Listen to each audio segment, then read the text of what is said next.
I'm sorry guys, but we're not bringing this up in the video. Hey gang, and welcome to another Animal Crossing video. I'm Crossing Channel, and today we're going to be going over your unpopular Animal Crossing opinions and hot takes.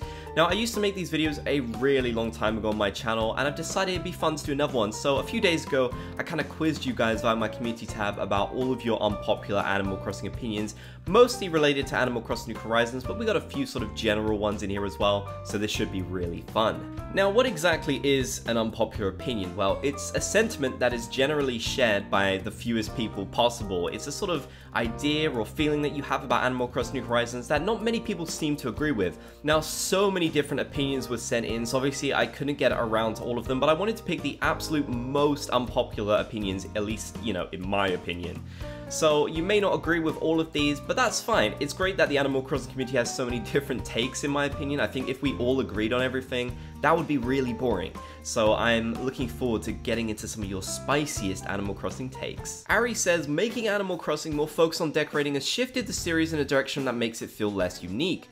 It's still Animal Crossing, but it feels less focused on the actual animal villages and more on the village itself. It's more about making things pretty now rather than island living. So this actually turned out to be quite a popular opinion, honestly. As you can see, it has like 179 likes on it, so it is actually quite a popular take, and I noticed a lot of people felt this way, that Animal Crossing New Horizons has moved more in the direction away from island living and more towards being a sort of decorating game.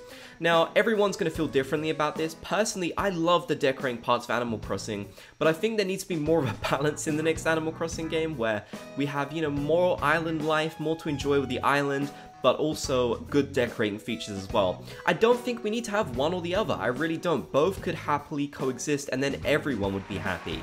I've seen a lot of people saying there shouldn't be any decorating in Animal Crossing, but I don't agree with that at all. Animal Crossing has always had decorating elements, and in the past games, it honestly felt at times really sort of arduous to decorate, which wasn't fun for people who did enjoy that. So I think appealing to more people is the better answer rather than having one or the other. So I would like to see the island life come back more, but I also want to see decorating features as well and, you know, see that improved upon. So Jeff says, this is probably actually unpopular, but having tools break is kind of cool. I miss the perfect trees rotting away. The detail of usable tools and things breaking down is an interesting detail.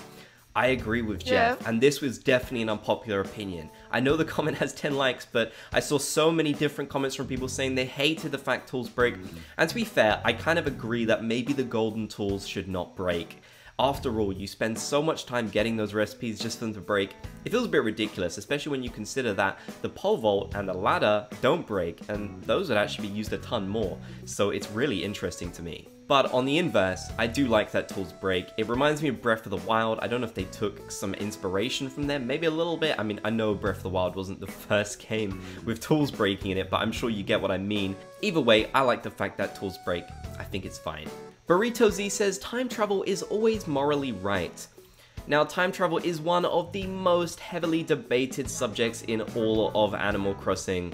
Now, my personal take with it is, people can play how they want. They can enjoy the game how they want. They spent the money on the game, they can play how they want to. People time traveling or not time traveling doesn't affect your gameplay experience.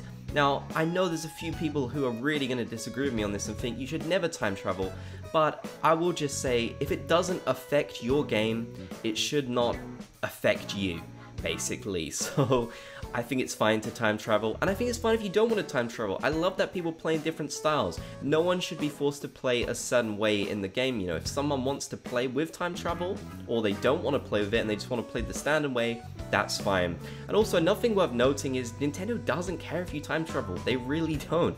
I know they time-locked events in the past, but that's really the only sort of limitation or punishment, whatever you want to call it, for time traveling. There's no consequences aside from turnips rotting if you go backwards for time traveling, and they could have added so many more. Trust me, there's lots of things game developers can do to make time traveling bad for the players, yet they've never done that. Anna says version 2.0 is a complete game and the game isn't unfinished or abandoned just because it's missing a few minor features. So there's a lot of nuance to this one, I feel like, but I mostly do agree with Anna. I think Animal Crossing New Horizons is a wonderful game, and I've seen lots of takes saying that even version 2.0 didn't really fix the problems that people had with it. I personally feel really satisfied with the game, but I understand that some people just don't. They think Animal Crossing New Horizons is kind of a downgrade compared to some of the previous entries. Personally though, I'm not really missing anything too much. I'd say the main thing I'm missing is Tortimer's Island and the mini-games. I think New Horizons has a serious lack of mini-games, and I wouldn't call those minor features, I would call those kind of more significant, especially given that New Horizons lets you play online with up to 8 people, yet there's nothing to do. It's very strange. However, aside from that, I actually think New Horizons, especially the 2.0 update, have been amazing. I really love them. I'm sure you guys all know that. That's not to say that I think the game is perfect and it could improve, and I think criticism, and constructive criticism I should say, is really good for Animal Crossing.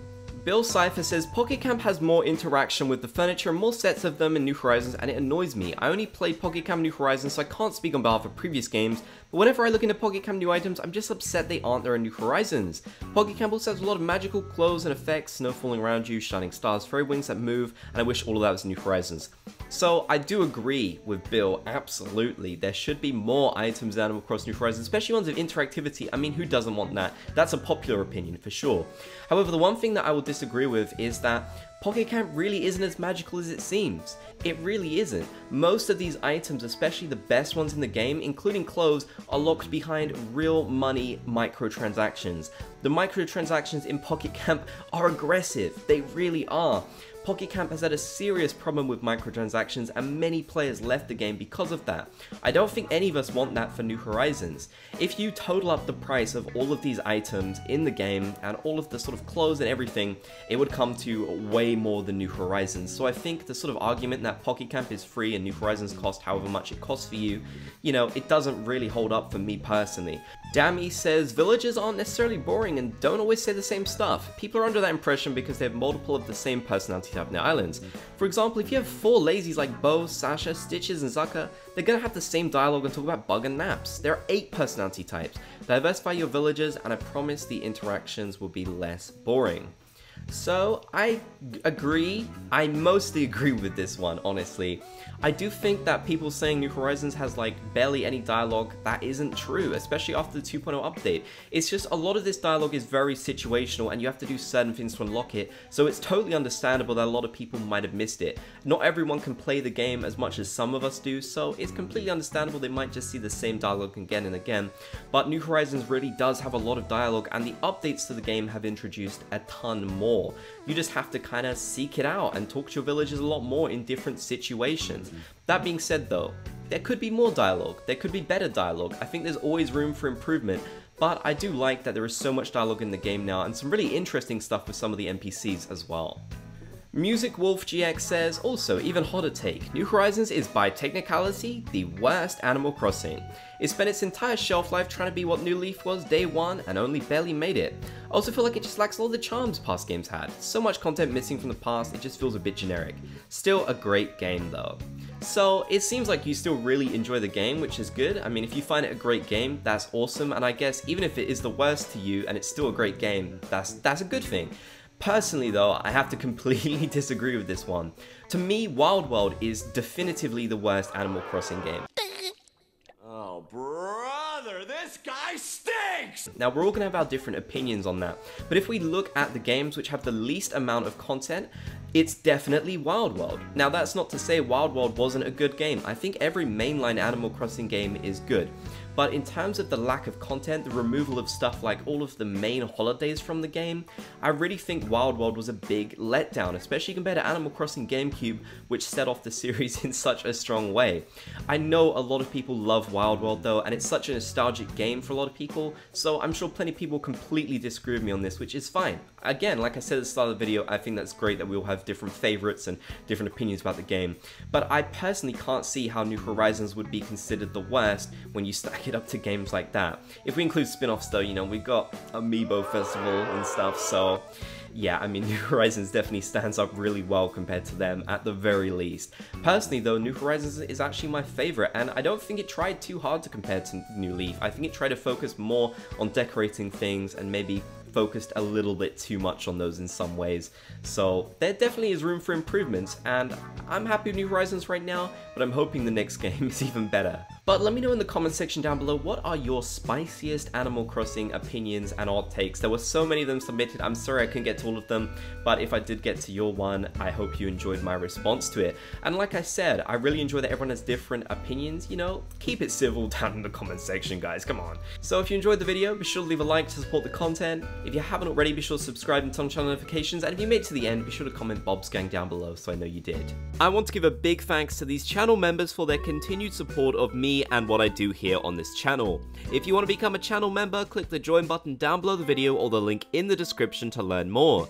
You can get a whole bunch of cool perks like exclusive emojis, a badge by your name, access to our members only Discord and our members only podcast too.